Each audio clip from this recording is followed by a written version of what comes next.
depuis plusieurs mois, on entend que les orthodoxes, ce sont eux qui facilitent la transmission du corona, qui ne participent pas aux efforts de l'État, qui ne payent pas de taxes, qui ne travaillent pas. Et je pense que tout simplement, voilà, le public orthodoxe aujourd'hui en a marre, et c'est une façon aujourd'hui de montrer sa force et de montrer son pouvoir en disant que il y a des symboles, qui sont sacrés chez nous, auxquels on ne touche pas. Nous avons le plaisir d'être en ligne avec Samuel Lévy. Samuel, bonjour, Boker Tov. Boker Tov, Daniel. Alors, vous êtes le secrétaire général du département francophone du parti Chasse et nous vous avons sollicité d'abord en tant que tel, mais aussi en tant qu'habitant de Bnei Brak parce que, on le sait, en fin de semaine dernière, s'est produit une manifestation qui a fait beaucoup couler d'encre dans la presse israélienne et dans les médias, on peut dire.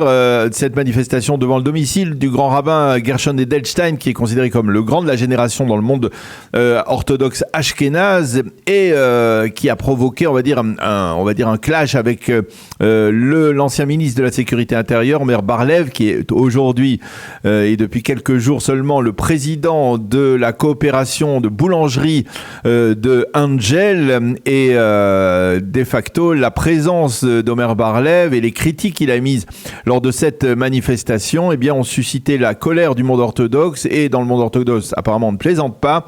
On a décidé de boycotter purement et simplement Angel, cette coopération de boulangerie à Angel, à tel point que les chalotes de vendredi d'Angel ont été totalement boycottées. Personne ne les a touchées dans les supermarchés, les épiceries à Bnei Brak ou dans le monde orthodoxe. Comment expliquez-vous cela ? Bonjour Daniel.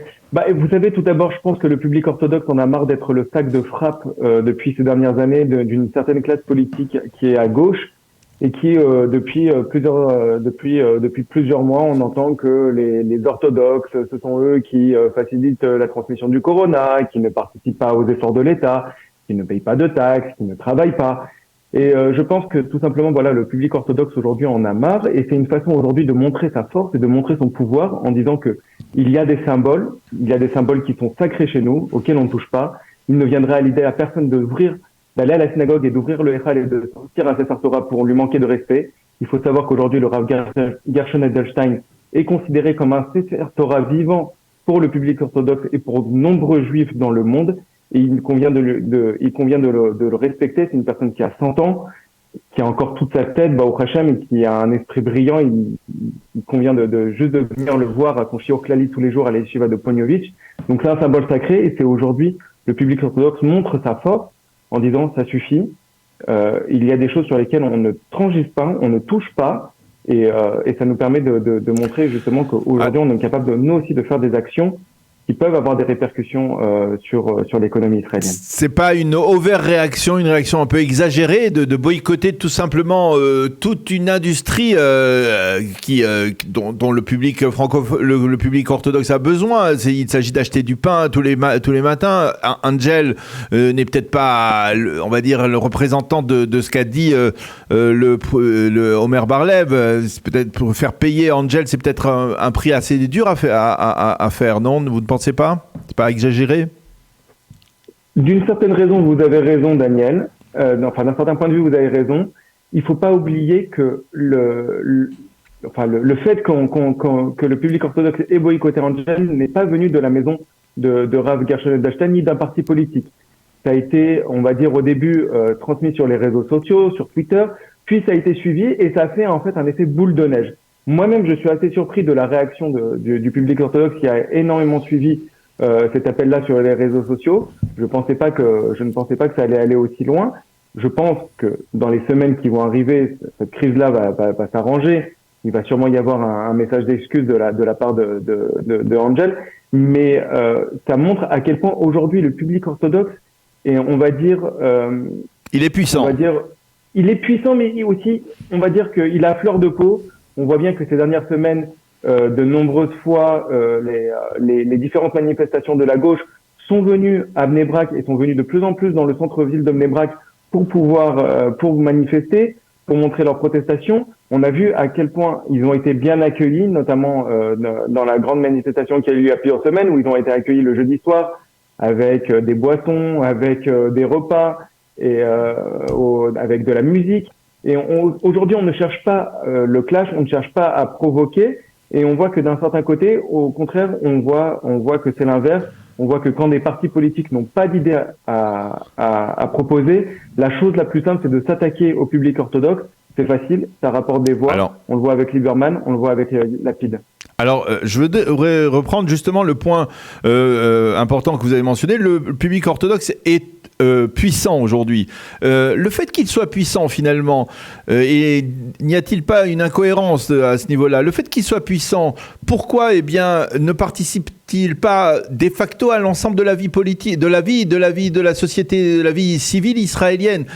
Comment un public aussi important que celui-là peut-il rester en fait en marge, même si effectivement il y a des orthodoxes qui travaillent, des hommes et des femmes qui travaillent, même s'il y a des orthodoxes qui vont à l'armée, on peut dire que de facto l'ensemble, il y a une forme de réticence, plus que cela, même pour l'armée, de la part du public orthodoxe, et une réticence à aller d'emblée sur le marché du travail, parce qu'on donne priorité à l'étude de la Torah. Mais quand un public est aussi important que cela, est-ce qu'on peut conserver ce positionnement de présent, absent, de rester, de vouloir être dans le gouvernement, mais de se mettre de côté par-ci, par-là, de temps en temps, dans des grands dossiers? Merci pour votre question, Daniel. Ça va me permettre d'éclairer un petit peu.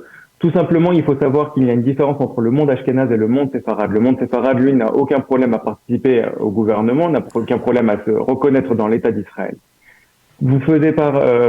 c'est le cas du parti Chasse, pour qu'on soit clair. Oui, bien sûr, c'est le cas du parti Chasse, où la majorité des représentants qui sont à la Knesset ont fait leur service militaire. En ce qui concerne le parti ashkénaze, c'est un petit peu différent. Mais je viens juste à rappeler quelques faits qui sont là, pour le coup, que tout le monde peut vérifier. Vous parliez du travail. Il faut savoir que dans le travail, la part des femmes qui travaillent dans le monde actif est égale à celle dans le public laïque. Il faut savoir que chez les hommes aussi, il faut prendre en considération que la tranche d'âge qui travaille. Chez les hommes, elle est dans le public orthodoxe, elle est de 52%, tandis que dans le secteur public, il est laïque, on va dire, elle est de 80%. Donc, si vous voulez, sur l'ensemble des habitants d'Israël, la différence n'est que chez les hommes et elle n'est que de 30%. Donc vous voyez, on est passé de 100% des gens qui ne veulent pas travailler à seulement 30% chez les hommes. Et c'est pareil aussi pour tout ce qui est de l'effort. Il y a de plus en plus de personnes qui s'enrôlent dans l'armée. Il faut savoir simplement qu'une chose, si vous souhaitez que des orthodoxes participent à l'armée, il y en aura de plus en plus parce que le public orthodoxe est de plus en plus important ici en Israël. Donc de facto, il y aura de plus en plus de personnes qui vont aller à l'armée. Il faut aussi que Tsahal puisse se donner les moyens de pouvoir incorporer ces jeunes-là. On peut très bien, Tsahal ne peut pas enrôler de force des jeunes orthodoxes dans l'armée s'ils ne respectent pas, on va dire, leur sensibilité. Et aujourd'hui, je n'ai pas l'impression que Tsahal ait le désir et se donne les moyens de pouvoir enrôler chez eux de façon à ce qu'ils puissent servir Tsahal de la façon la plus appropriée, en respectant leur émouna, leur foi, comme dans la même façon dont ils ont été élevés depuis toujours. Non, je reste sur le problème du service militaire parce que c'est à l'heure actuelle le dossier brûlant puisqu'on parle de la loi sur l'exemption des élèves des yeshivot. Est-ce que finalement l'armée ou pas l'armée, mais par exemple le principe même que de manière structurée tous les orthodoxes comme l'ensemble des citoyens israéliens puissent faire par exemple un service, qu'il soit militaire ou civil, mais qu'ils consacrent 1 ou 2 années à la collectivité comme le font l'ensemble des Israéliens. Pourquoi cela semble si difficile que cela? Parce que vous comprenez bien que si on le fait, si ça devait être décidé par les rabbins, par les dirigeants du monde orthodoxe, eh bien ça modifierait totalement l'approche que le monde civil, le monde généraliste a envers le monde orthodoxe. Mais oui, mais c'est marrant parce que quand on parle toujours de l'armée, on ne parle jamais. Vous parliez du service civil, mais on ne regarde jamais les institutions en Israël qui ont été créés par des orthodoxes, qui sont tournés par dont la majorité des bénévoles sont des orthodoxes et dont on ne parle pas. On peut citer par exemple l'exemple de Yad Sarah, on peut citer par exemple l'exemple de Yehuda Salah. Mais bien sûr, Samuel, personne ne remet en cause le fait qu'il y a une extraordinaire générosité, volonté de participer à l'effort, on va dire, de la société israélienne, mais cela ne se fait pas de manière structurée. C'est-à-dire que lorsque des gens comme les manifestants qui sont contre la réforme et également contre l'exemption des élèves des yeshivot vont voir des orthodoxes, ils leur disent pourquoi nos enfants iraient à l'armée et vous resteriez à étudier la Torah. Pourquoi finalement ne pas donner comme réponse à ces gens-là, leur dire nous aussi, nous avons pendant 2 ans, nous participons à l'effort national, ce qu'on appelle le fardeau, le partage du fardeau. Pourquoi finalement ce fardeau, il n'est pas partagé, en tout cas on n'a pas le sentiment qu'il est partagé de manière équitable par le monde orthodoxe? Parce que vous savez, là-dessus, je suis désolé de vous dire, mais j'ai l'impression que les médias et une certaine partie de la classe politique se focalisent justement là-dessus. On ne veut occulter justement tous les efforts qui ont été faits par le public orthodoxe. Notamment, il faut savoir que dans le public orthodoxe, la part des gens qui font partie d'une association est, il me semble, au minimum 4 fois plus grande que dans le secteur laïque. Et vous savez, quand on fait partie d'une association comme Yehuda Salah, ce n'est pas 1 an de sa vie qu'on donne à Yehuda Salah, mais en général, on y reste plusieurs années, 5 ans, 6 ans, voire même 10 ans. Et donc, vous avez raison, peut-être d'une certaine partie, il faudrait penser que l'État puisse aujourd'hui reconnaître ces activités de bénévolat, ces activités qui participent à tout le monde, qui ne font pas de distinction entre juifs ou arabes, entre personnes qui habitent dans des villes orthodoxes ou des personnes qui habitent dans des villes laïques. Aujourd'hui, il conviendrait peut-être justement à l'État de penser justement à reconnaître ce service-là comme un service civil. C'est peut-être aussi un vœu de ma part, mais je ne voudrais pas qu'en aucun cas ça soit une coercition de dire qu'on est obligé. Aujourd'hui, oui, mais ce que le fait de Samuel, le fait de ne pas dire. Aujourd'hui, ce que je pense, c'est que Israël est le seul État juif au monde. Je n'ai pas l'impression qu'on entend le chef d'état-major se plaindre qu'on manque de soldats combattants à l'armée, et au Hashem, tant mieux, mais il faut pouvoir laisser la possibilité à un jeune qui a envie d'aller étudier à l'armée, de pouvoir étudier à l'armée, et à une personne qui veut aller faire son service militaire, d'aller faire son service militaire. Et si un jeune ne va pas étudier à l'armée, à la yeshiva, alors à ce moment-là, sa place est à l'armée. Simplement, ça a été clair, ça a été dit par de très nombreux dirigeants spirituels, mais en aucun cas on peut enrôler des personnes de force, et aussi c'est à Tzahal de pouvoir, on va dire, permettre la meilleure façon de pouvoir intégrer ce public orthodoxe. Vous savez, s'il y a des programmes qui sont mis en place, vous verrez que de façon naturelle, les jeunes viendront pouvoir servir.